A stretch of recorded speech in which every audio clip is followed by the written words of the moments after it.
¿Dónde está?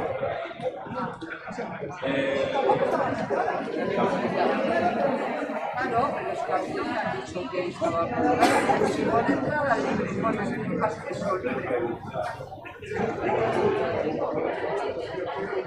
Voy a comentar a ver si se puede.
Pero como hemos organizado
Bueno, arratsalde on guztioi, ongi etorriak. Buenas tardes a todos y muchas gracias por venir a la presentación del libro El Grupo Gaur, Arte y Construcción Colectiva, que acabamos de editar, la Fundación Museo Jorge Oteiza y Kutxa Fundazioa. Para presentar el libro pues tenemos a Juan Pablo Huércanos, subdirector del museo y autor del libro, a Javier Balda, artista, comisario e investigador del Grupo DANOC, grupo creado en el ámbito de Navarra y relacionado con la Escuela Vasca, y a José Antonio Sistiaga, que como todos sabéis fue integrante del Grupo Gaur. Ahora os dejo un poco con ellos para que ahonden un poco en la tesis del libro, pero a Kutxa Fundazioa nos gustaría subrayar que ha sido todo un honor participar en una edición tan cuidada, también porque dentro del libro aparecen los dos únicos reportajes fotográficos que existen de la inauguración de la exposición de la Galería Barandiarán, uno de Paco Marín y otro de Arturo Delgado, que son parte de nuestra fototeca, de Kutxa Fototeca. Así que el libro pues, es para nosotros una herramienta también de puesta en valor de nuestro fondo fotográfico. Así que nada, muchas gracias otra vez y os dejo con Juan Pablo. Arratsalde guztioi, eskerrik asko hemen egoteagatik, benetan pozgarria da hainbeste lagun aretoan ikustea.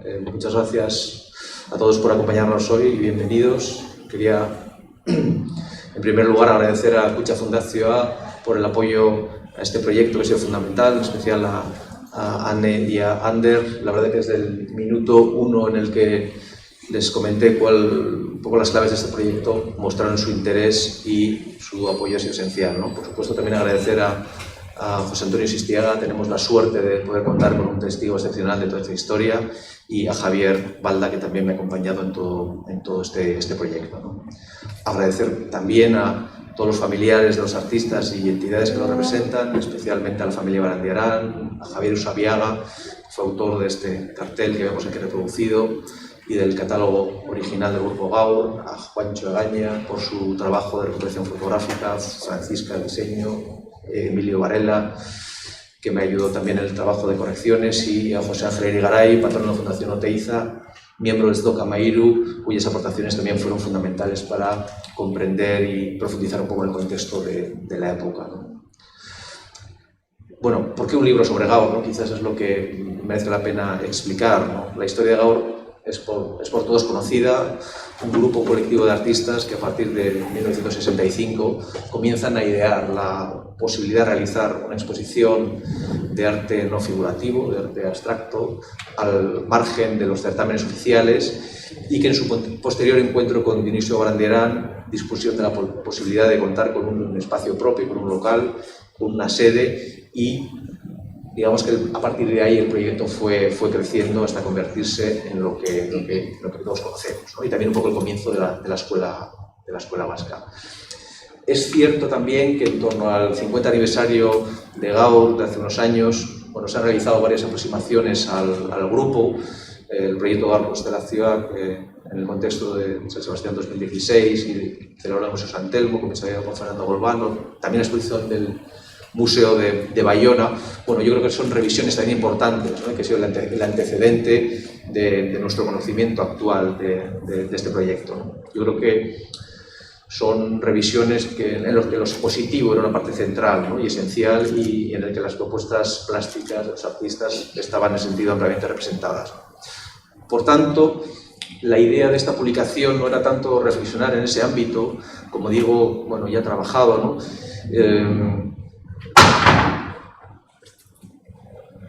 Sino un poco analizar la idea de Gaur desde su consideración como un proyecto que pretendía en última instancia colocar al arte contemporáneo en el centro de la construcción social y colectiva de su tiempo.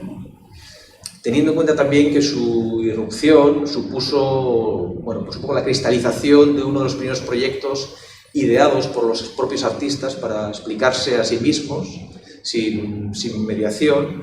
Es un proyecto de autogestión y de toma de poder, ¿no? De los propios autores, de los propios artistas, que en un momento dado se rebelan, ¿no?, ante las lógicas organizativas impuestas por otros y toman las riendas de su propio proyecto, ¿no?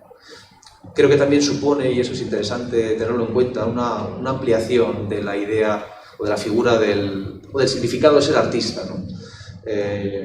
Yo creo que pone un poco en crisis esa idea de un artista como un hacedor de objetos artísticos exclusivamente, ¿no? Y reivindica un poco su papel como agente activo en los procesos de construcción social y cultural, ¿no? En última instancia también yo creo que, bueno, me interesaba o creo que era interesante cómo Gaur da respuesta a una cuestión clave que está ocurriendo en las reflexiones y las prácticas artistas de los años 60, que es cómo los artistas podían dar respuesta, ¿no?, a la necesidad de implicarse en la vida y en la construcción social con sus creaciones, ¿no?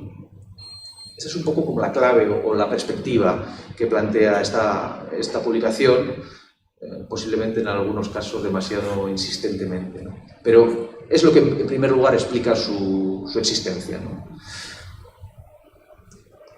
Citando a Godard, yo creo que encarna esa idea de que el grupo Gaur actúan políticamente desde el arte, ¿no?, sin realizar un arte expresamente político, y esa tensión es interesante, ¿no?, porque la demanda de una cierta libertad y su puesta en práctica convierte a Gaur en una acción que creo que tiene esa vertiente, como digo, política, ¿no? Por otro lado, en este proceso, bueno, tuvimos la suerte de encontrarnos con dos reportajes completos realizados por Arturo Delgado y Paco Marís. Afloró un material, son más de 50 imágenes, luego las veremos, un material estupendo, ¿no?, un material inédito, y bueno, yo creo que si todo lo demás no era lo suficientemente válido, la presencia de estas imágenes justificaba también esta publicación. Bueno, hay que tener un poco el contexto en el que se produce Gaur.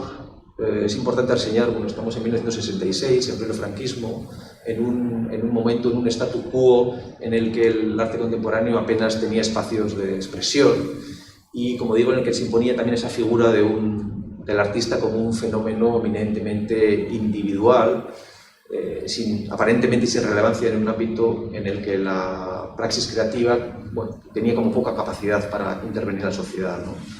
Ese imaginario del artista como un agente movilizador, que había formado parte del ideario de la modernidad y que también había estado muy presente, muy activo en la Segunda República Española, se encontraba 30 años después prácticamente muerto, ¿no? En este contexto también hay que pensar que esa idea de ser colectivo o de lo colectivo ya de por sí parecía sospechosa, ¿no? Hay que recordar también que, por ejemplo, el equipo 57 nunca fue invitado, ¿no?, a participar en los eventos culturales de la época, ¿no? Sí, algunos de sus artistas que lo conformaban fueron invitados, pero la idea de colectivo era, bueno, como un tema casi, en fin, tabú o un poco rechazado por el statu quo de la época. Hay una cita de Amable Arias de 1966 que expresa muy bien esta idea, ¿no?, y que dice: se ve muy bien por qué se determina o se defiende tal arte. Se trata simplemente de vaciar la realidad viva del artista y convencer sibilinamente de que él no existe, de que no tiene realidad. Por tanto, el agrupamiento o el trabajo colectivo suponía ya de por sí una opción que constituía una toma de posición o una toma de oposición frente a la realidad del momento, muy determinada por esa estructura política en la que la máxima aspiración era que no ocurriera nada que pudiera dislocar ese orden social. Bueno, Gaur no surge de la nada, hay un contexto dentro del propio arte vasco, del arte guipuzcoano, y unos antecedentes que marcan también su irrupción, ¿no?, que en el libro también se menciona. La exposición de los 10, yo creo que es un proyecto también interesante de exposición colectiva en el estudio Amable Arias, con este pequeño catálogo que incluye este dibujo de Javier Usabiaga. Una exposición también que supera lo meramente plástico, como es la intervención de Amable Arias, su proyecto Espacios Vacíos, en 1963, que genera un escándalo con esta presencia de estos tres marcos vacíos. El proyecto Estampa Popular en Bilbao, con claramente exponente de un arte político y social. La publicación de Cusque Tandem, publicada por Jorge Oteiza en el 63, una publicación que supera ampliamente, ¿no?, los márgenes de lo literario o ensayístico y se convierte en un fenómeno, ¿no?, de activación cultural y social con una amplia influencia en su momento, ¿no?, y con esa idea oteiciana de que la práctica artística era una escuela política de tomas de conciencia, ¿no? La misión experimental de artistas vascos, formulada en el 64 en el entorno de la cooperativa Funcor y del proyecto de la Universidad Piloto de Elorrio, en el que también participó Sistiaga y Esther. Bueno, quiero decir, hay una genealogía que antecede a la erupción de Gaur, ¿no? También la propia presencia de Amable Arias como presidente de la Junta Rectora de la Asociación Artística de Guipúzcoa entre el 61 y el 64, en la que también participaron como vocales Esther y José Antonio, ¿no? Quiero decir que todo esto cristaliza en Gaur y no sale de la nada, surge de este contexto de esos años. Pero hay una serie de factores determinantes que le dan una significación especial, ¿no? Uno de esos factores, por supuesto, es la propuesta estética renovadora y la clara apuesta por la modernidad y la abstracción de los proyectos de esos artistas, ¿no? Sí, desde luego que sin esa estética nada se hubiera desencadenado, ¿no? Con una propuesta estética clásica no hubiera habido relato, no hubiera habido un sustento a esa voluntad de cambio, ¿no?, a esa manifestación de cambio. Esencial también resulta el encuentro con Dionisio Barrientean, ¿no? Es clave porque facilita un espacio, facilita un lugar en el que además de Gaur se celebran otras exposiciones y otras actividades, presentaciones, conferencias, plantean incluso una estrategia de ayuda a artistas, como de becas de creación. Bueno, eso es clave, su aportación, ¿no? Hay unas palabras de Oteiza muy hermosas, ¿no?, que escribe Benota años después, en el que dice: Barrientean, aquel industrial mecenas, ¿no?, fue lo mejor que me encontré en el país. Nadie respondía más que él. Esta generosidad, por su parte, posibilita precisamente como esta reformulación del propio modelo de galería hacia la idea de escuela, ¿no? La superación de ese formato clásico de galería como espacio dedicado exclusivamente a la comercialización del arte también es una preocupación constante de los artistas en los años 60 y, bueno, es una preocupación a la que los artistas de Gaur no son ajenos, ¿no?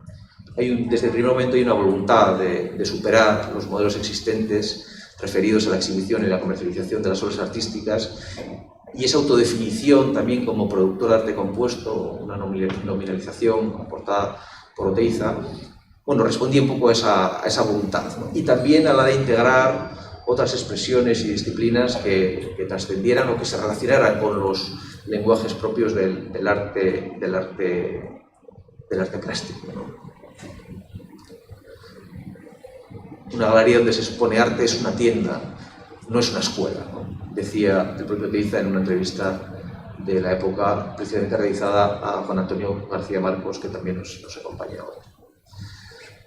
La concepción de la galería como laboratorio, su idea de laboratorio abierto, por un lado también marca esta voluntad experimental y la cuestión un poco interdisciplinar, ¿no? Que tiene como resultado que los propios artistas ejerzan diversas funciones como la programación de exposiciones, la escritura de manifiestos, de artículos en los medios de comunicación, los que firman como grupo, bueno, lo que determina un poco su presencia pública, el desarrollo de una actividad pedagógica, la búsqueda de esa integración creadora con otras disciplinas y también la autogestión económica que también forma parte de este proyecto, ¿no? Bueno, todo eso supuso como esta generación de una nueva estructura de comportamiento y de estrategias de acción, ¿no? Hannah Arendt recuerda que la acción política requiere de un espacio de aparición donde pueda cristalizar, ¿no? Donde unos aparezcan frente a los otros y los otros frente a los unos, donde esa aparición se pueda realizar de manera explícita, ¿no? Yo creo que eso es lo que aporta la galería, entre otras cosas, más allá de un lugar físico que también es fundamental, ¿no? Hay también otro elemento que en este proceso me pareció significativo, que es también la búsqueda de un sistema estatutario y autogestionado, ¿no? Encontrar en la documentación un contrato entre los artistas y la galería en el que, un poco al contrario, ¿no?, de lo que ocurre o lo que puede ocurrir en la actualidad, es la galería o el galerista el que de alguna manera acepta o asume las condiciones que ponen los artistas, es también muy relevante, ¿no? De nuevo nos lleva a esa voluntad como de mantener ese control y de no dejar que sean otros los que interpreten la gestión del arte, ¿no? La creación del manifiesto, ¿no?, del catálogo, y la creación del manifiesto es fundamental, ¿no? En comparación con otros manifiestos de la época, muchos de ellos se refieren exclusivamente a cuestiones estéticas, ¿no?, a ese dilema entre abstracción y figuración que marca un poco la discusión de la época. Por contra, aquí lo que se convoca es la acción grupal, el nosotros, la integración en un frente cultural, la idea del proyecto colectivo, la importancia de la educación, esa necesidad de establecer una relación con las artes comparadas. Quiero decir, es una llamada a la acción completa y un poco ese mensaje de que cualquier aportación social sin el artista resulta incompleta, ¿no? Las propias palabras de Oteiza en la inauguración inciden muy claramente en esta cuestión, ¿no? Y el manifiesto, en este sentido, también responde a la lógica de quien quiere construir una realidad. Lo primero que tiene que hacer es nombrarla, ¿no?, es identificarla, ¿no? La nominalización es la fase previa a la acción, y esa escuela y ese país al que continuamente se está refiriendo el manifiesto, yo creo que remiten a una realidad que se estaba creando en ese mismo momento en el que se invocaba, ¿no? Porque posiblemente, aunque ahora con el tiempo podamos pensar que esa posición era muy generalizada, fuera de la superficie, del contexto de la galería, ese país apenas existía, ¿no? Hablando también en relación con este proyecto, con el artista Ricardo Ugarte, recordaba que en 1968, 2 años después, ¿no?, de la inauguración de Gaur, bueno, el Centro de Atracción y Turismo dispuso en Donosti unos paneles para que los artistas pudieran intervenir en la calle, ¿no? Y él recordaba que mientras estaba trabajando en un panel como de raíz abstracta, pero tampoco nada escandaloso, pasaba la gente y lo que decía era: a estos habría que matarlos, ¿no? Es decir, ese era realmente el contexto en el que estaba, ¿no? Pero ese país que se menciona o que se convoca está hoy día más cerca de nosotros que ese país que insultaba sin duda a los artistas. Bueno, yo creo que esto es un poco como son las claves fundamentales del libro, un poco la posición, ¿no? La posición un poco del análisis. Porque de alguna manera, más allá del discurso del éxito o del fracaso de Gaur, yo creo que supuso la relevancia de la práctica artística como un problema, ¿no? Por tanto, es difícil plantear su presencia o analizar su presencia en términos de solución, sino como en la puesta en común de un conflicto que obligaba, ¿no?, a nuevos posicionamientos, como digo, en búsqueda de respuestas, ¿no? Yo creo que ese es un poco uno de los principales intereses, ¿no? Y como decíamos antes, supone uno de los primeros proyectos de artistas que realizados por los artistas para explicarse a sí mismos sin mediación, ¿no? Es una ruptura estructural y hoy en una entrevista me preguntaban qué podemos sacar hoy de si hay alguna enseñanza o si lo que en aquel momento se planteaba tenía sentido entenderlo hoy. Sin duda no. Gaur responde a su tiempo. Cualquier acción que desarrollemos hoy día tendrá que responder a las claves de nuestro tiempo, ¿no? Pero quizás, no voy a decir la enseñanza, pero algo que nos aporta es la idea que generar alternativas sigue siendo una posibilidad real entonces y hoy día también, ¿no?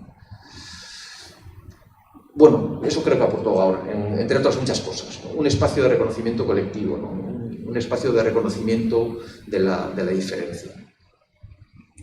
Formalmente, la publicación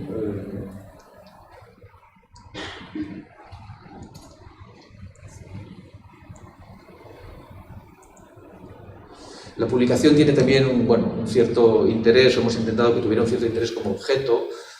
Además de la estructura central del libro y del texto, hemos reproduce el catálogo original, como he dicho, diseñado por Javier Usabiaga, y también este pequeño afiche, este pequeño póster que se editó con motivo de la inauguración.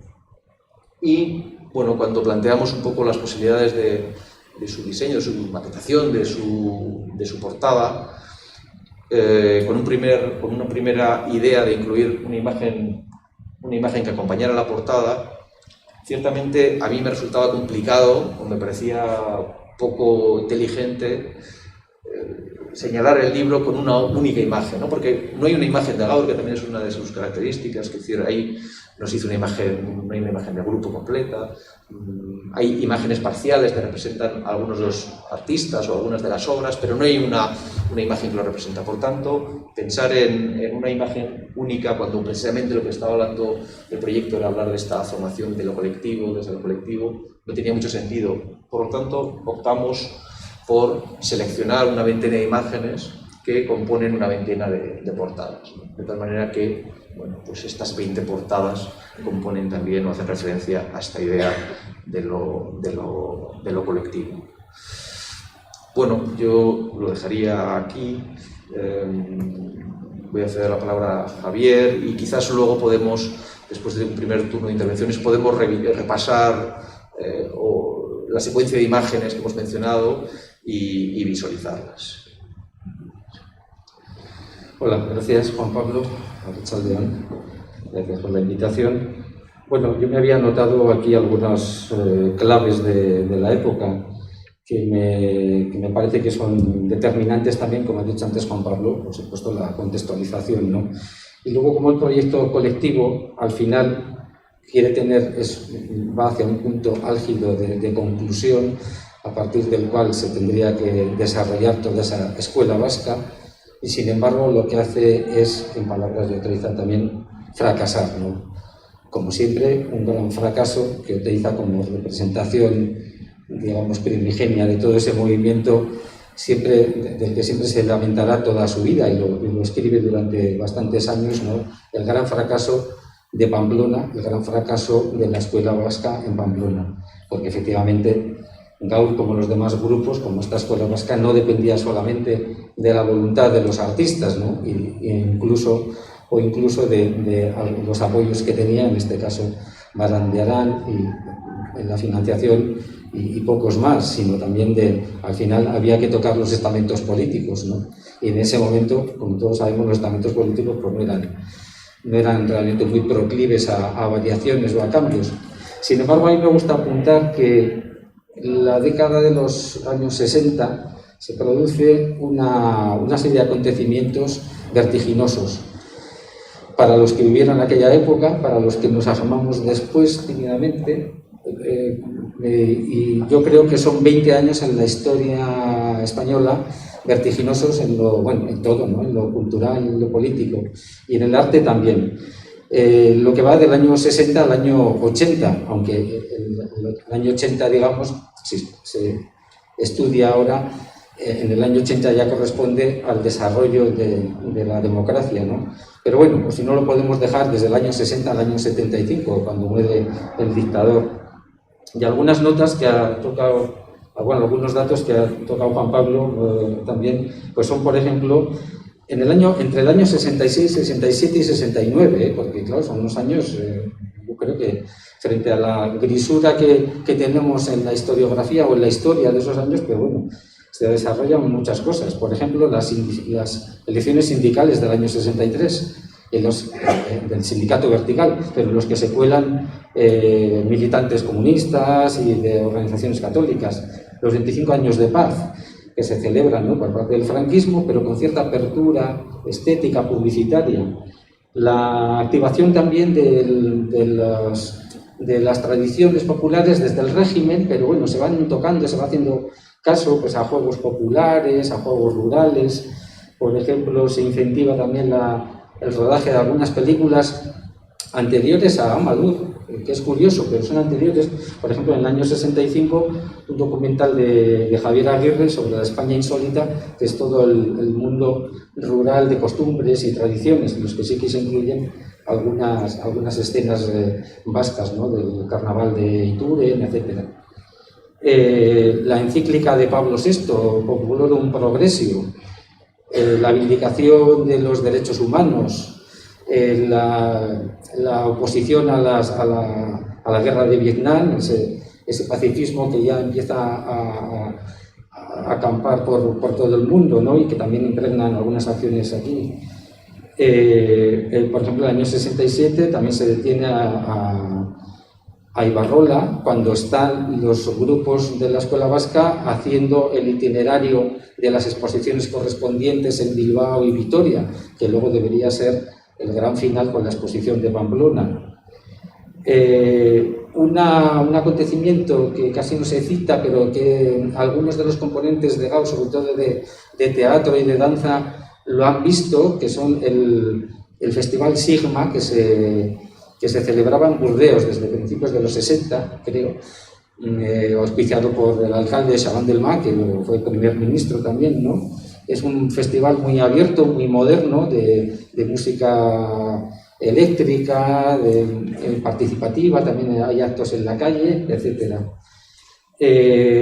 Por ejemplo, en el año 69, después de todas estas, de los grupos y de las exposiciones de Gaudí, Menorain, etc., como al final el Estado reacciona y crea la Escuela de Bellas Artes de Bilbao, que se hace en el año 69 para acallar, porque se lo dice además el director a Oteiza, para acallar estos movimientos que había de unión cultural y artística, etcétera, ¿no? O sea, todo esto, lo voy diciendo así un poco rápido, yo creo que tiene que ver. Y, por ejemplo, en lo que el gran propósito de Oteiza, después, claro, de la creación de Gaudí, etcétera, y de los demás grupos, es su plan, su operación, que es la marcha sobre Pamplona, lo que llama él Operación Universidad. Es decir, ese era el corolario para que realmente la Escuela Vasca tuviera ya un sentido comunitario, de acción pedagógica y de inserción del arte en la cultura y en la sociedad, en el pueblo, ¿no? Entonces, esa operación Pamplona consta de varias etapas, pero hay dos cosas importantes, que es el conseguir la Universidad Popular Vasca, apoyándose también en la recién creada Universidad de Navarra, que es del Opus Dei.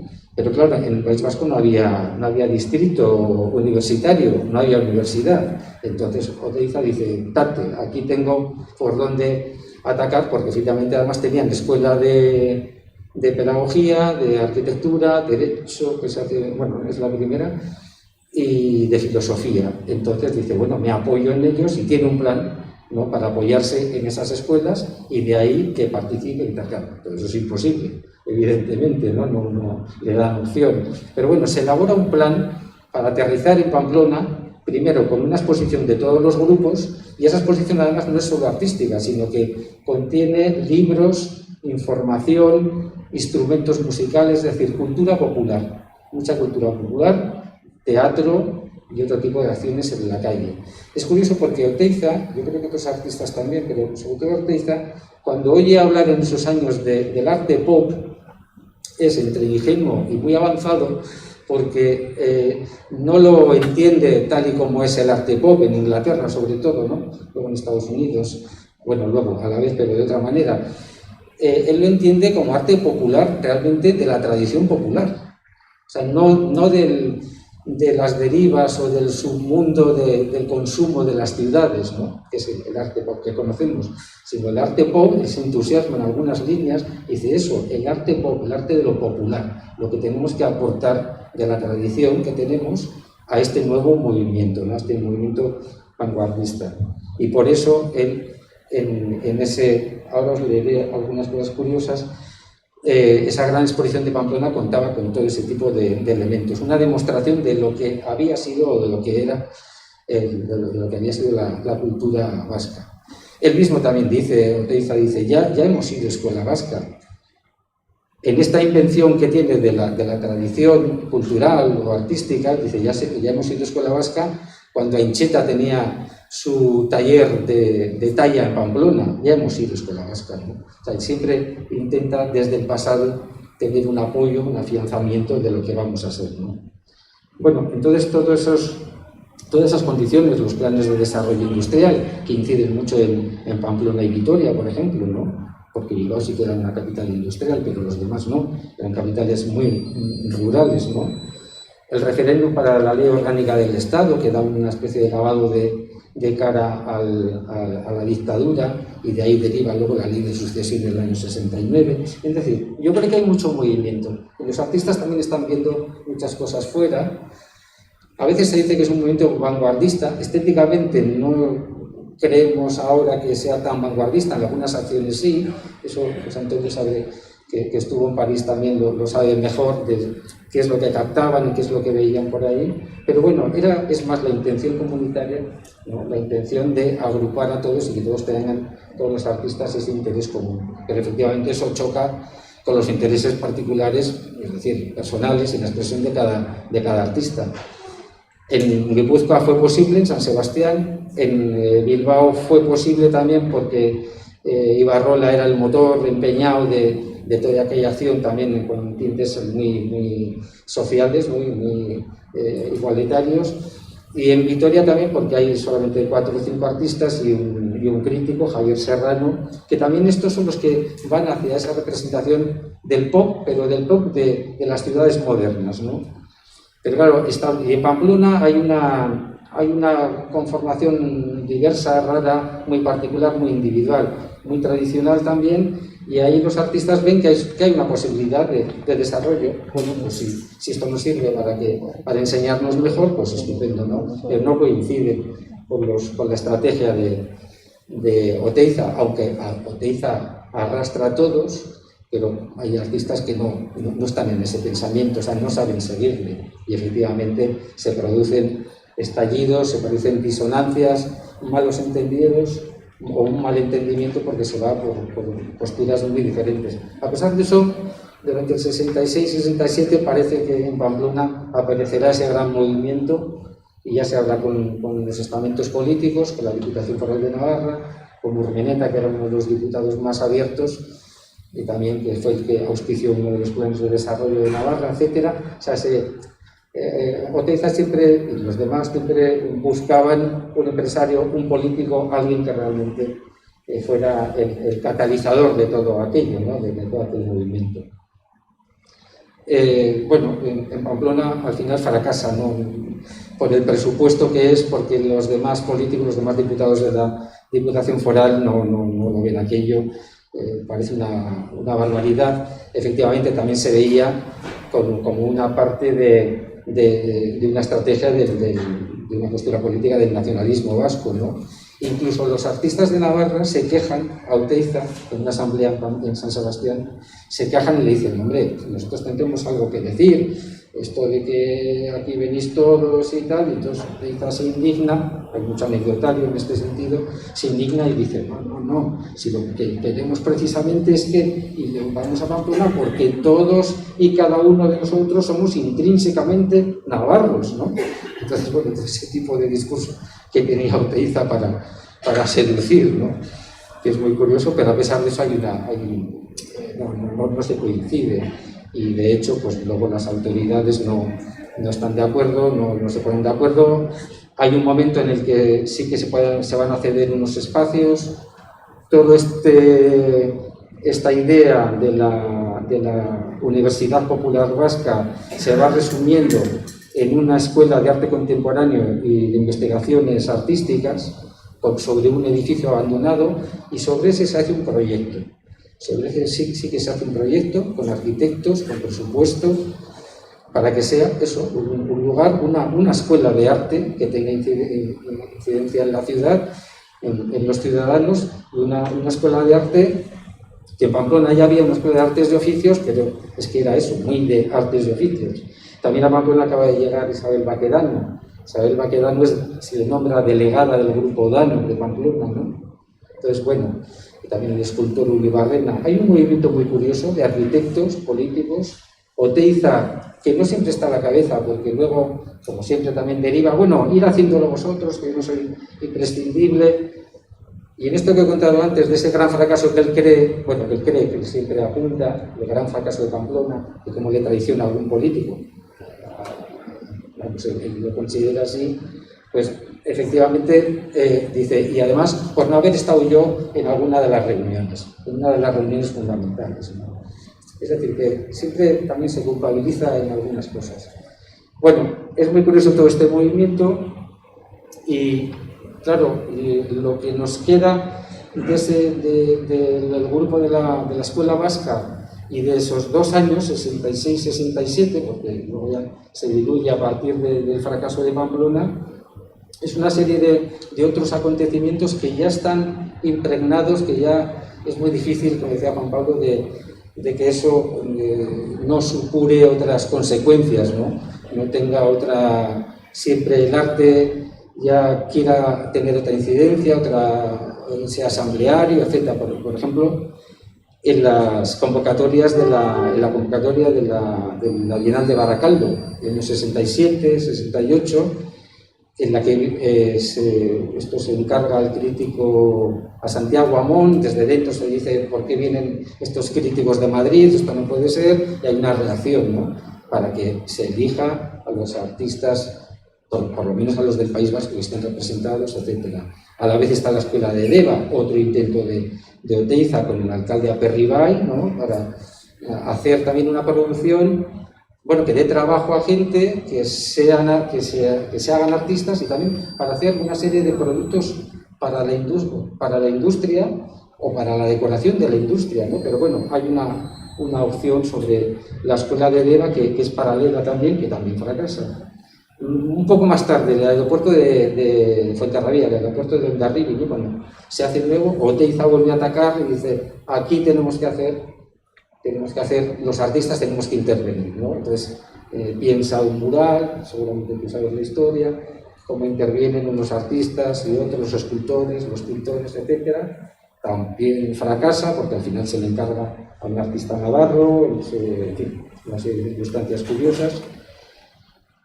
Después de Pamplona ataca con el mismo plan a la Escuela de Artes de Oficios de Vitoria, ve que en Pamplona no hay recibo, y se va con el mismo programa, absolutamente con el mismo, a Vitoria, a final del año 67.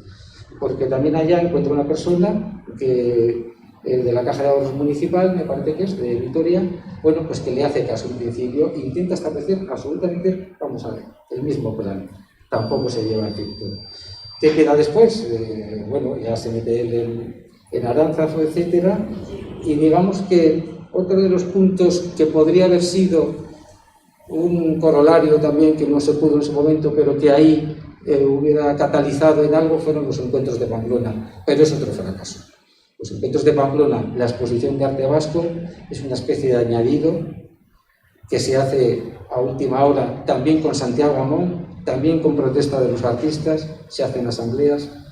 Ya estaba el Partido Comunista en contra de los encuentros de Pamplona, se boicotea por cierta manera, hay que decir que ETA también los boicotea. Entonces, Oteiza ha dado su opinión, también se descuelga de ella, pero a pesar de eso, algunos artistas sí que exponen, entre ellos José Antonio Chillida, descuelga sus cosas, luego se descuelgan otros, en fin, hay otra vez problemas, pero la exposición de arte vasco, creemos, ahora lo vemos también como una especie de añadido extraño dentro de los encuentros de Pamplona, ¿no? Ahí es curioso también cómo interviene, cómo está por medio Juan Ugarte. Juan Ugarte, que auspicia a muchos artistas porque hace compras o porque es un mecenas, desde Oteiza en el año 57 para Sao Paulo, cómo acaba también, o sea, cómo se cierra el ciclo con los encuentros de Pamplona, cuando Oteiza siempre buscaba, pues eso, un financiero, ¿no? En este caso, Barandiarán, en Gaur, pero con Ugarte siempre hay un tira y afloja, yo creo, ¿no? Porque por un lado protege y compra y encarga, pero por otro siempre se está contra él.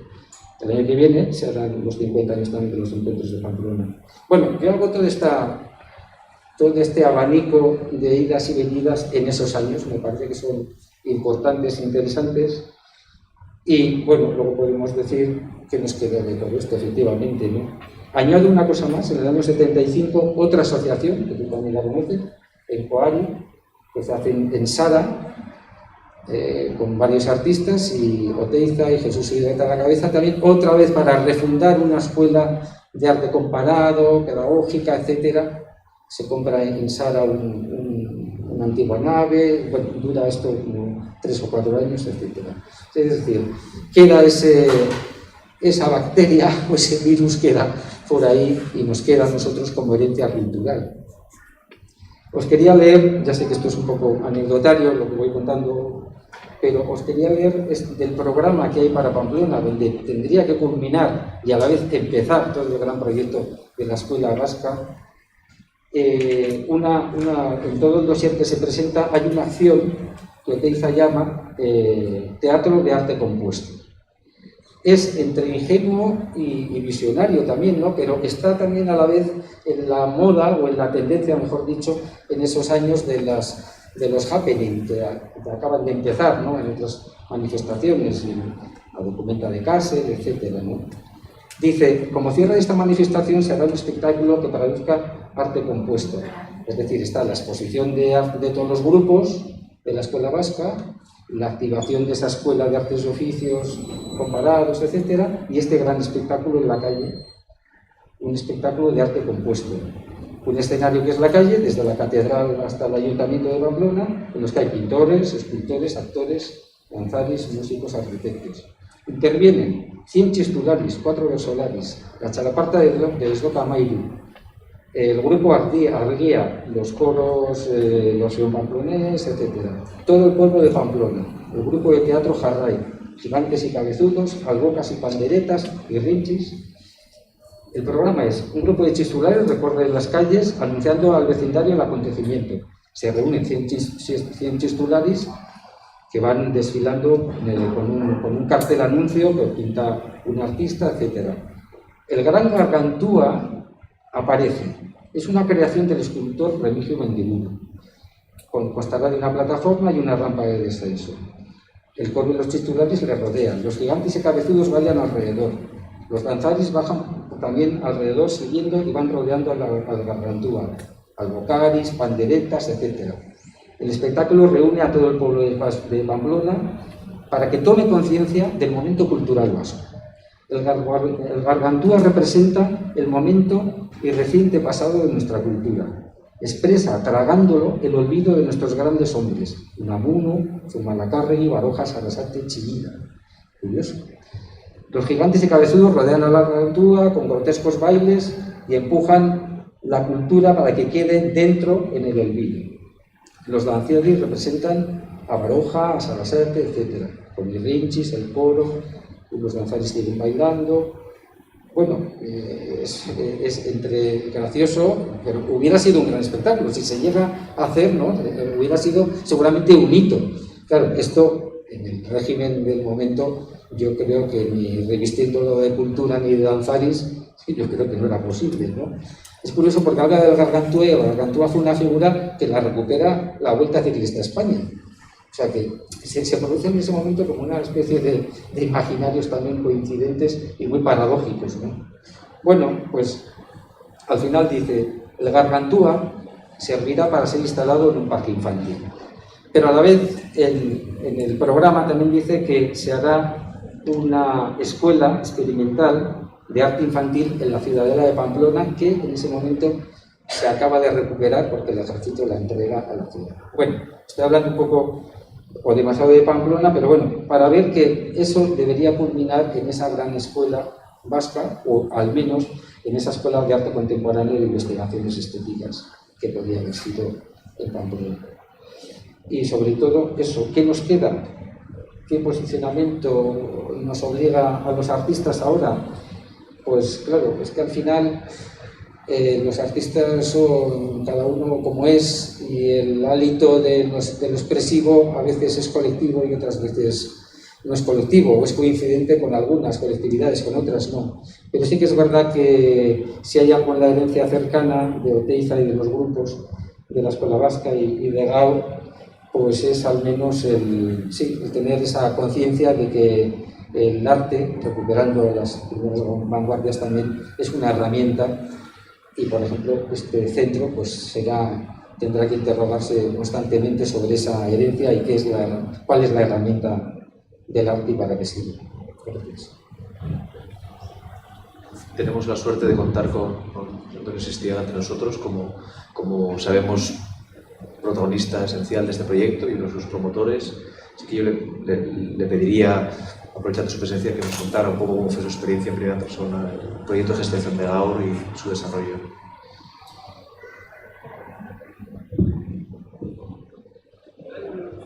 En 65, en verano, una noche consigo no dormir. Y se me ocurre, ¿por qué no organizar una exposición de artistas no figurativos en aquel momento y que viviésemos aquí en Guipúzcoa?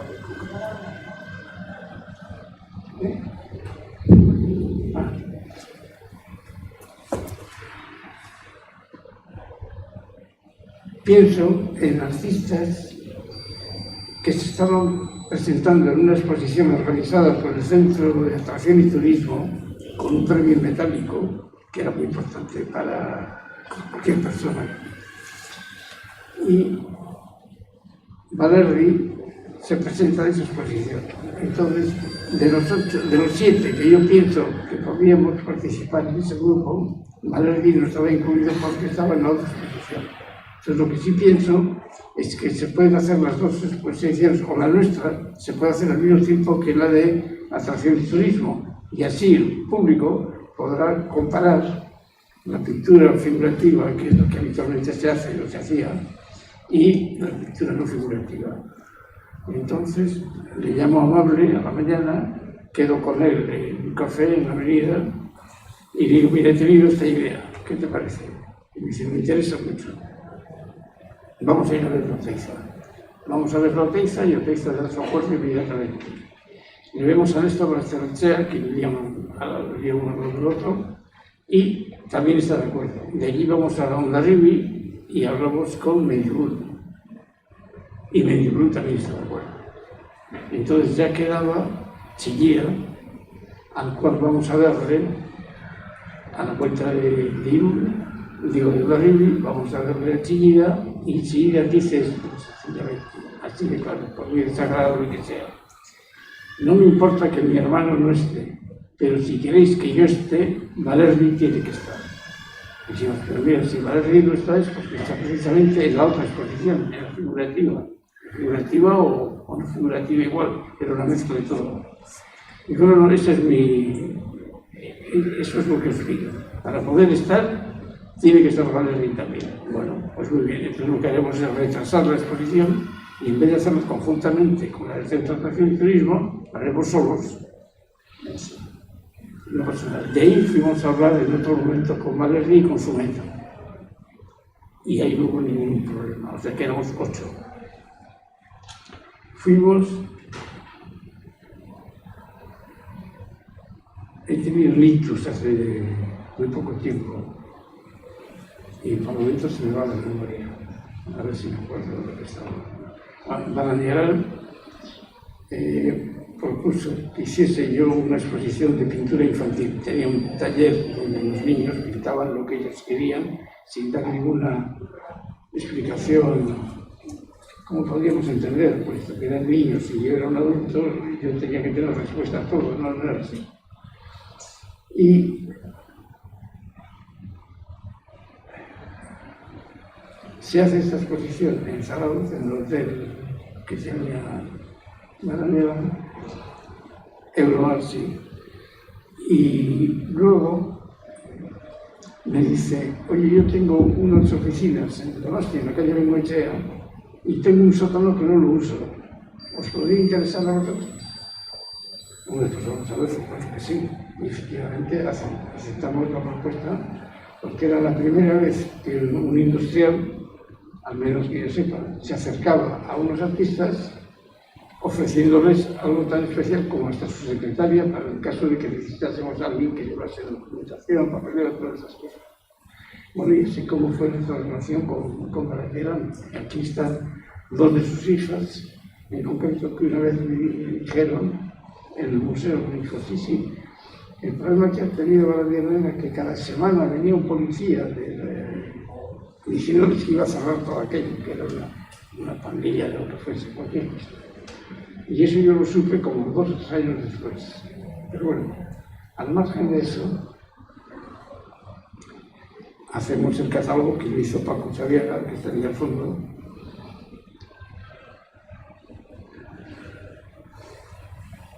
Y cada uno preparó un grupo de pinturas o esculturas para ser expuestas. Y es así como hay alguna fotografía, alguna cosa de estas. Bueno, total, que llega el mes de noviembre y yo, que tenía aquel taller infantil, le conocía al que había realizado en Francia, ¿cómo se llama? Frenet, sí. Frenet tenía un taller, fue un profesor que durante la guerra del 14 fue herido. Y entonces este hombre tuvo que inventarse un sistema pedagógico para poder actuar, hacerlo. Y yo estuve con él una semana en la Costa Azul, donde tenía sus estudios, y de allí me mandó para la exposición que se inauguró en finales de noviembre, comienzos de diciembre del 65, pues con libros hechos por niños, pintura hecha, esa la llevaba yo del taller que tenía,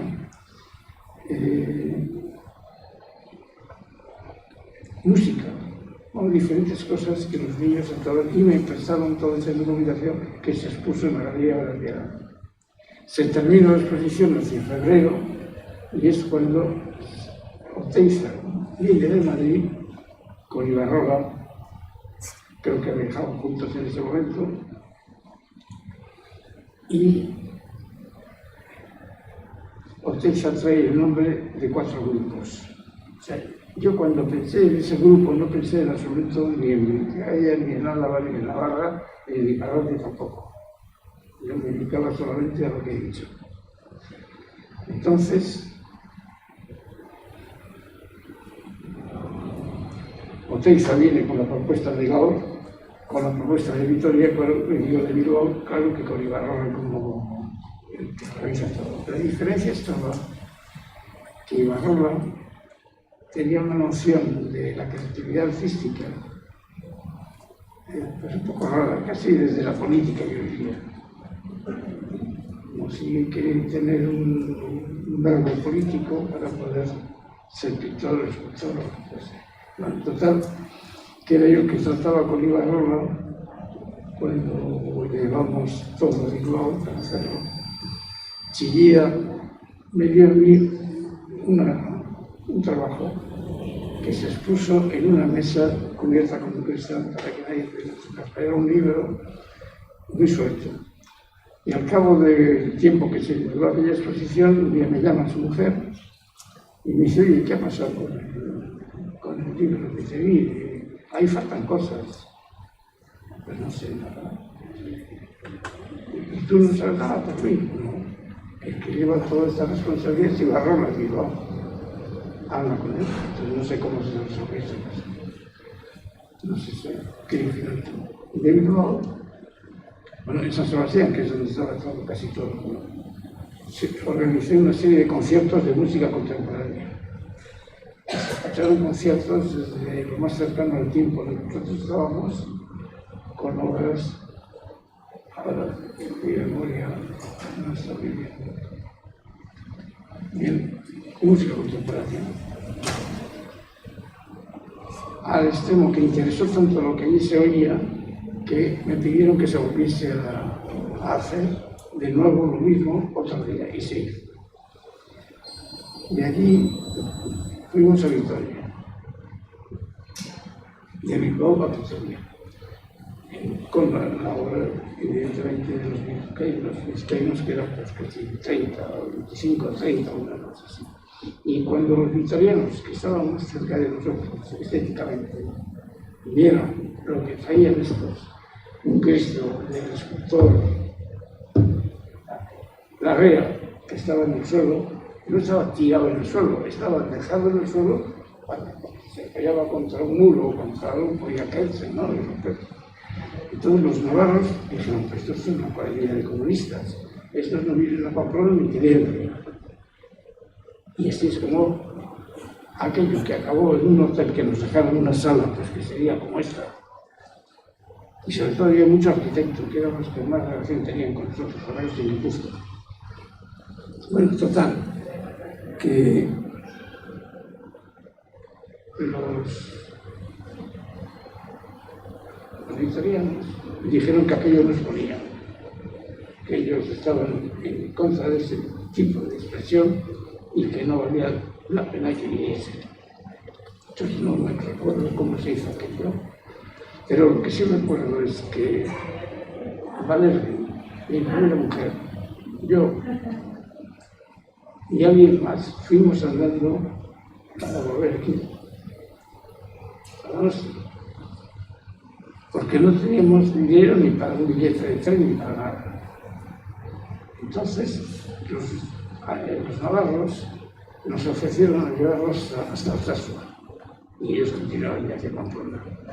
De Alsasua nos dejaron hacia una noche espléndida y fuimos andando tranquilamente hasta Beasain.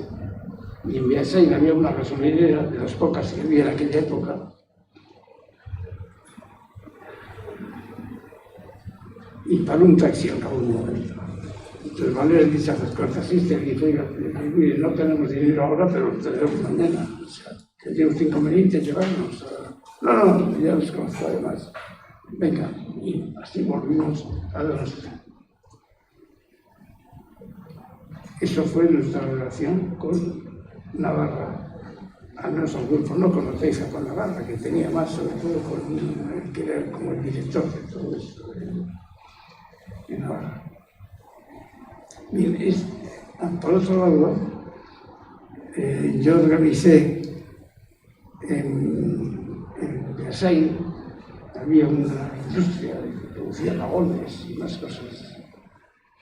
Entonces les pedí si aceptarían hacer una exposición del grupo Gaur y de pintura infantil y que yo daría una charla sobre todo eso para que... pues muy bien, pues venga. Y me dejaron un espacio muy grande, se hizo esta exposición de Gaur y pintura infantil. Y cuando terminamos, había 7 personas solamente que vinieron. Y me dice, no, hombre, si llegamos a saber que era así, hubiésemos venido más. No tendríamos inconveniente venir otro día.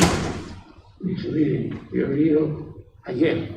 Si no entienden lo que se les está ofreciendo, yo ya no tengo ningún motivo para volver a venir otro día. Y aquello se acabó así. El catálogo que hizo la segunda la segunda dirección de la Galería Barandiarán hizo un catálogo sin consultarnos para nada a ninguno de los artistas del Grupo Gaur. Y empezaron a exponer en diferentes pueblos de Guipúzcoa, sobre todo, lo que ellos querían, sin pedirnos ni siquiera nuestra opinión o nuestro permiso, en un bar, en cualquier lugar, si las condiciones eran aceptables o no. Bueno, total, que eso terminó también mal. Y me encuentro que habían hecho ya un catálogo también, que tampoco nos pidieron, por lo menos no digo permiso, pero sí un comentario a hablar antes de enseñarnos, ¿no? No nos enseñaron nada. Entonces, la idea que teníamos nosotros de hacer un grupo que funcionase para defendernos como también y para apoyarnos con otro grupo, el que dirigía, que le importábamos tres pepinos, no existíamos para ellos, solo existía lo que habían encontrado con las escrituras y pinturas para llevarlas a cualquier lugar, y se acababa la historia para ellos. O sea, yo nunca tuve la ocasión de hablar con ninguno de ellos. Bueno, eso fue luego, ese es el comienzo. Entonces me entero que ya estaban haciendo un segundo catálogo, con Valverde. Voy a ver a Valverde y digo, mira, esto no lo aceptamos. He hablado con Noteza, he hablado con Valverde y no aceptan. Entonces lo único que conviene es cerrar esta historia. Y se aceptó.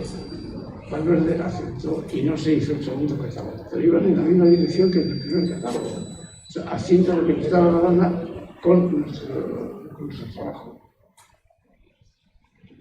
O nuestro arte, que se quiera llamar. Y así estábamos en aquel momento. Luego ya cada uno de nosotros ya tenía su vida estructurada, su vida artística, quiero decir. Chillida, el más conocido, lo tenía con la Galería Naime. Yo vivía en aquel tiempo en París, viví entre el 58, 59 hasta el 61. Y claro, esas galerías yo también las conocía, y nada más. Con obras muy curiosas. Yo tuve una relación con un galerista que un fotógrafo inglés, que tenía una galería, la Rue de Botsal, entre la Rue Bonaparte y la Rue de Seine. Y le enseñé pinturas mías hechas con tinta china, y me dijo, pero usted va mucho más lejos que Arthur. ¿Y Arthur quién es? Pero no es tan fácil conocer en aquella época a un artista, sobre todo viniendo de un país alejado de la creatividad que pasaba en el país en aquel momento.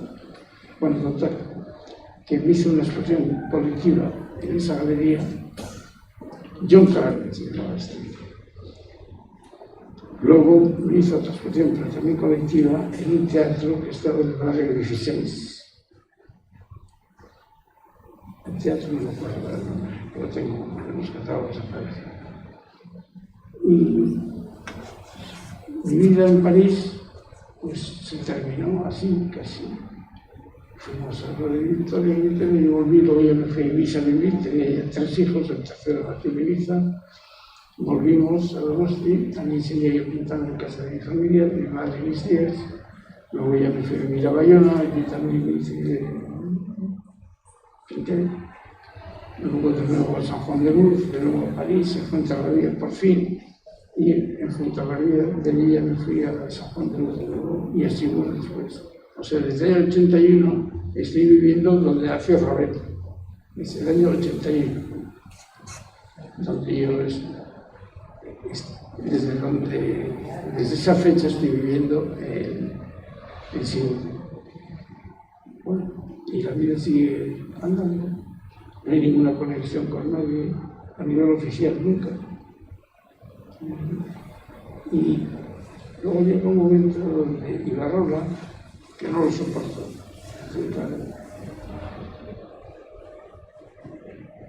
muy apegado al Partido Comunista, como si las soluciones artísticas se resolviesen en un partido político, que me da igual que fuese de extrema derecha, de extrema izquierda, que de centro, de lo que sea. La pintura y la escultura no tienen nada que hacer con los políticos. Nada.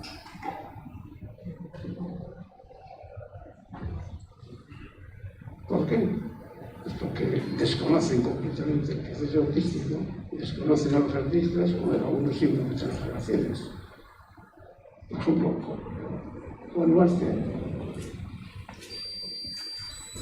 que es el que ayuda a Oteiza al principio, pero le ayuda a Chillida también, quizá menos, le ayuda a Valerdi, porque vive en Madrid, le ayuda también a Medjugorje, y me ayuda a mí cuando estoy haciendo una película, la primera. Y si ya es un proceso un poco largo, no contar por qué hago un cine pintado. Y esa es la relación con un industrial navarro, que es el que apoya a todo lo que se hace en el país, sobre todo en el país. No sé si alguien quiere saber algo más, don José, que nos pregunte. Podríamos pasar a recorrer un poco las imágenes del día de la inauguración y eso también nos va a permitir un poco recordar ese día. Vamos a ver. Bueno,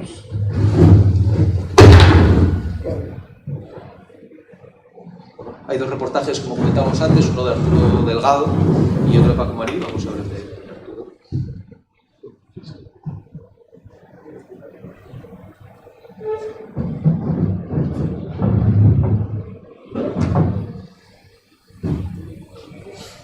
Es el día de la inauguración. Aquí vemos con la presentación de Oteiza con Julio Campal a su derecha, el primer director de la galería. Aparece también Nañíbarro, sí. Carlos Sanz también está aquí. Esta imagen también se ve, bueno, es un poco el mismo momento.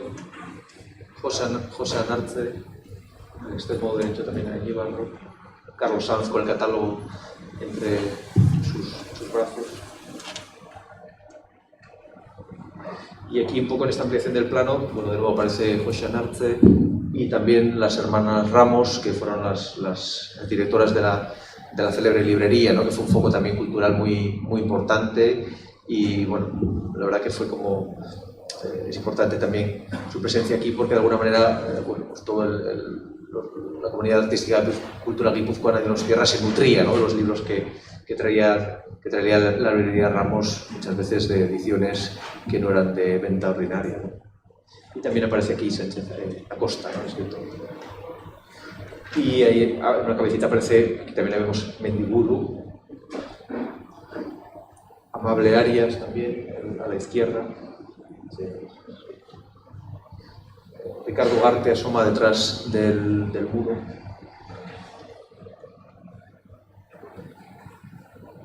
Oteiza con las hermanas Ramos. Xavier Lete en el lateral justo detrás de Oteiza.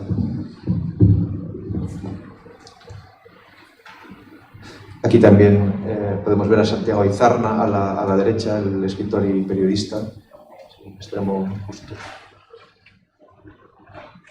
Oteiza con Amable. Oteiza con Amable y Zumeta. Vemos a la izquierda una pieza de Oteiza, al fondo una de Chillida y vemos a Eduardo Chillida y Pilar Belzonce al fondo de la imagen. Sí. Esta imagen con la pieza de Chillida y los cuadros de Amable. La pieza Chalaparta de Mendiburu, que también fue como un emblema de este proyecto, del proyecto Gaur, y uno de los emblemas también de la época, ¿no? Esta idea también como del salto de la estética del arte a, bueno, pues un poco al emblema cultural de la época. Amable con el catálogo.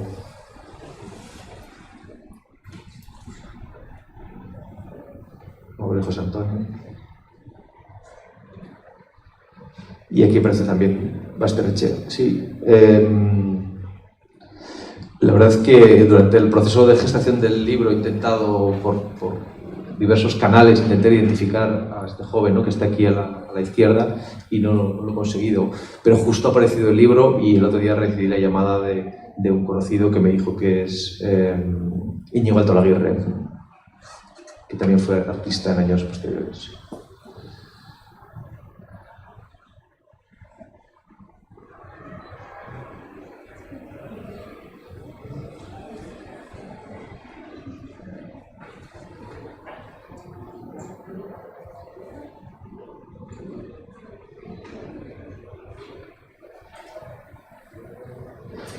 Aquí vemos también hablando con Amaya Hernandorena, hablando con Basterechea, con José Antonio y con Manuel Talavera. Bueno, vemos un poco también esta imagen peculiar, ¿no? del público con el catálogo, que es como muy recurrente, y al fondo los artistas conversando entre ellos. Este fue un poco un plano general, ¿no? Con las obras de José Antonio Sistiga aquí a la izquierda y los cuadros de Amable. La espalda que vemos aquí en la izquierda inferior de la foto es la espalda precisamente de Barandiarán, y también en el plano central aparece fumando con la pipa Santi Aizar, ¿no? Chillida firmando un catálogo a una visitante. Es un poco esa recurrencia también de firmar los catálogos que aparecen en estas imágenes y en algunos eventos que posteriormente ocurrieron, como la inauguración de la escultura del homenaje de Arregui de Mendiburu. También se ven los artistas firmando el catálogo a la gente, ¿no? Quiere decir que hay un cierto interés, ¿no? Un poco ese testimonio, como ese acontecimiento que la gente un poco reclama que los artistas le firmen el catálogo, como ocurre también en esta imagen con Oteiza.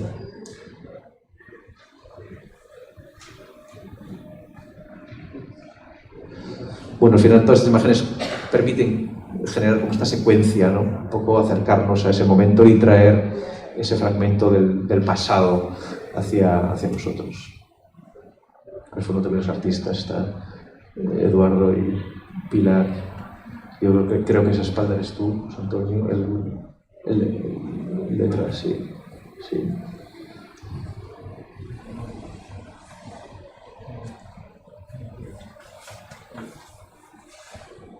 Este es Néstor Basterechea de espaldas. Y aquí Eduardo Chillida en sus obras. Retrato de Rafa Ruiz Valerdi. Zumeta, José Luis Zumeta.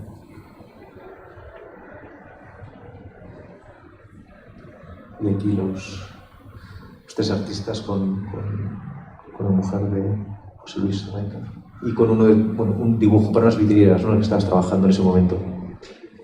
Era un boceto para una vidriera en una industria vasca que nunca se hizo.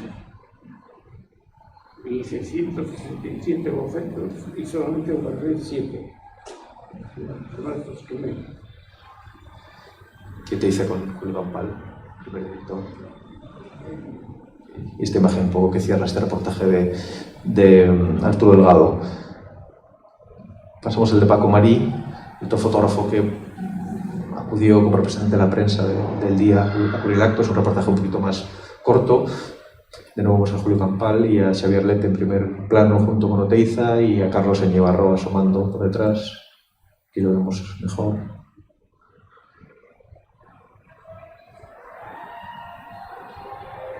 Y este acto ya casi ritual de la firma de catálogos junto con uno de las cabezas de apóstol de Oteiza que estaba en la exposición.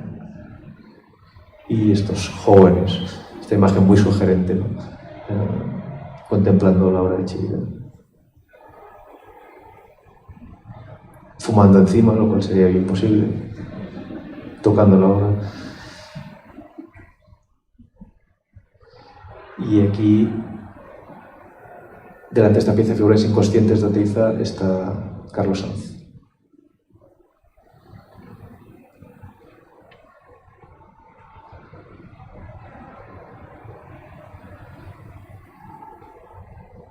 Bueno, esta es también una imagen que aparece en el libro, que es una conferencia sobre Eduardo Chillida que concedió Oteiza en el 65. Y bueno, esta es un poco la inauguración del homenaje de Arregui de Mendiburu en Usurbil, que se produce también en el verano de ese mismo año, del 66. Y este acto es interesante porque, bueno, yo creo que un elemento también de Gaur que pone en marcha, perdón, es un poco la recuperación de lo popular, ¿no? O cómo desde el arte plástico, los artistas plásticos se pone un interés en recuperar algunas formas de la cultura popular que hasta ese momento bueno, apenas habían emergido como en el campo de la alta cultura, ¿no? Por decirlo de alguna manera. Las formas de expresiones populares de esa época, digamos, eran seguidas por el mundo quizás más rural, ¿no? Había una separación muy clara y es interesante también esa operación como de revitalización y redignificación del arte popular que se produce por parte del arte plástico, ¿no? De los artistas plásticos. Y concretamente en este lo ha manejado Arregui, coinciden estos dos mundos, ¿no? De una manera como muy horizontal y nada es decir, una mirada, como digo, muy horizontal, ¿no? Es decir, los artistas de la vanguardia de ese momento y también los versolaris como representantes de la cultura popular. Aquí vemos a Basarri, que está presentando el acto, pero también aparece Salvador, Lazcao Chiqui, Jon Mugartegui o Ustapide, ¿no? Y también aparece detrás un joven Josian Arce.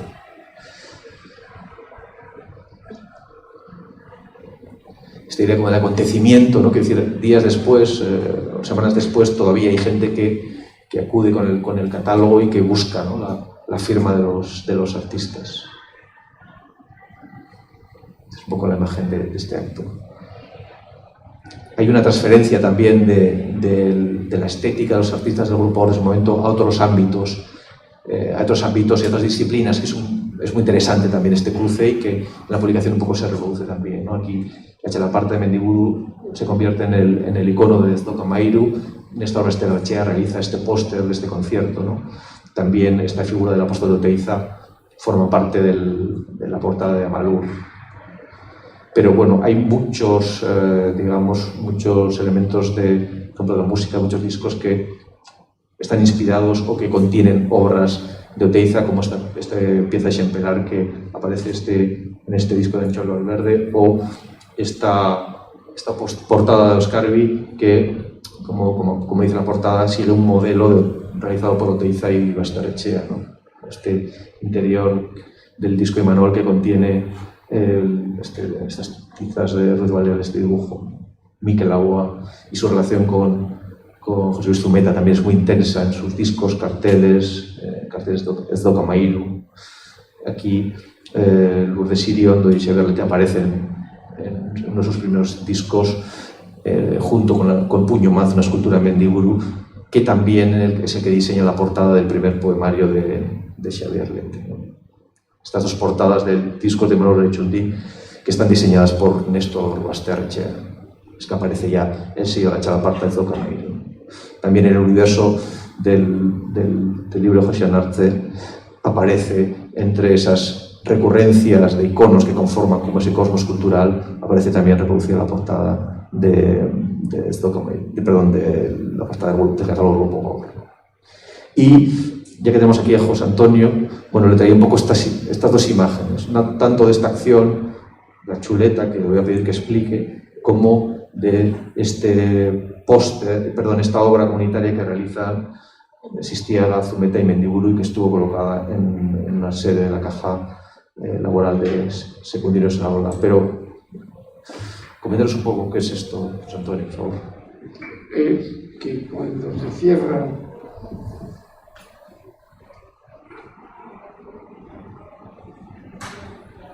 hay un problema con la galería que se cierra, creo que se cierra, pero no estoy muy seguro. Esto es cuando el ayuntamiento quita la subvención a los artistas. Sí, por ese motivo, sí, eso es cuando la alcaldía quita la subvención que servía para el pago del portero que abría la puerta de lo que se llamaba Escuela de las Artes, no, tampoco Escuela de las Artes, sí.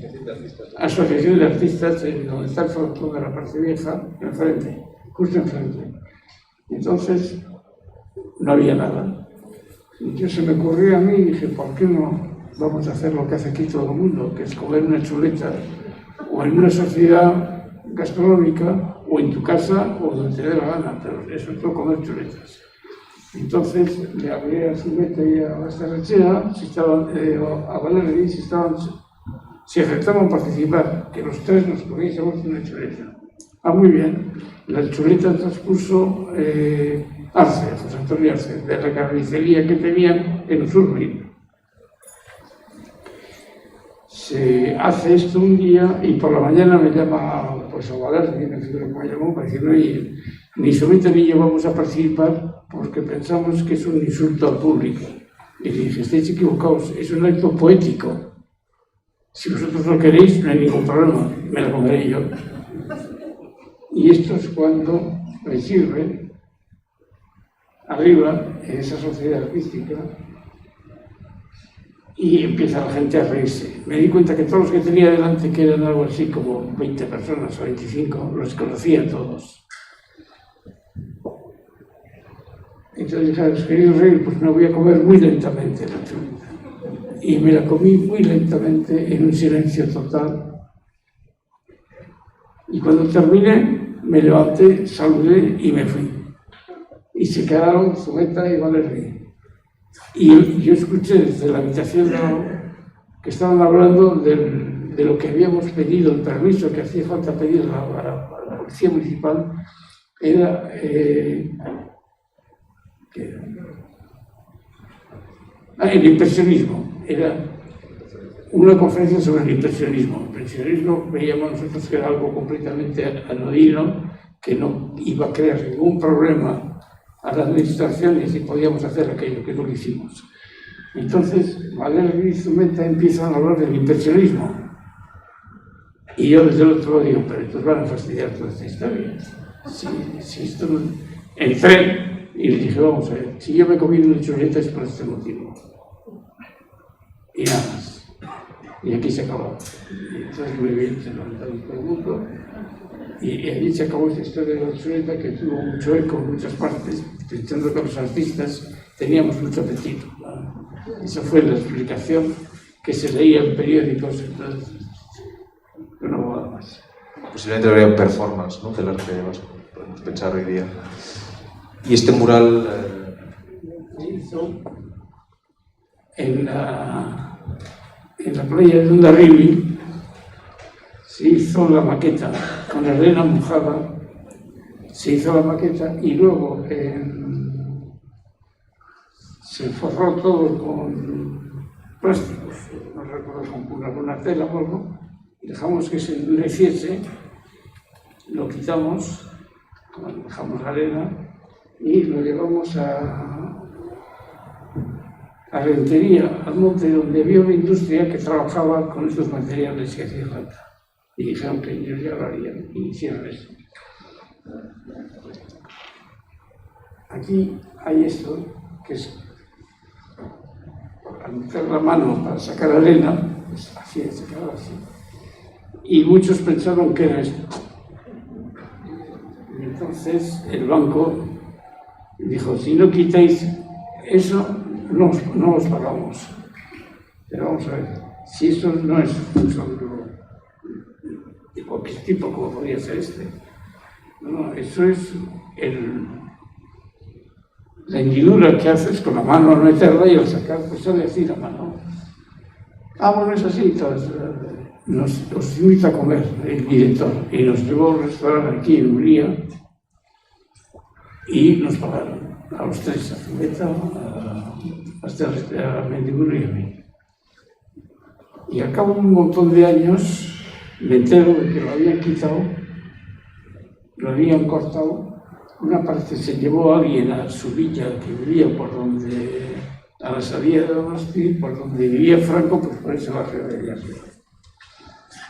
Y esta es la única foto que queda, que yo hice, estas fotos las hice yo y las presté a Mendiburu para una exposición aquí en el Museo de San Telmo y estoy esperando la respuesta todavía.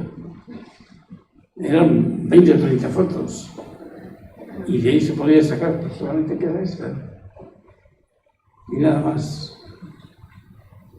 Muy bien, pues muchas gracias. Bueno, yo creo que nos hemos alargado bastante, no sé si quizás sea el momento de dar por acabado el acto.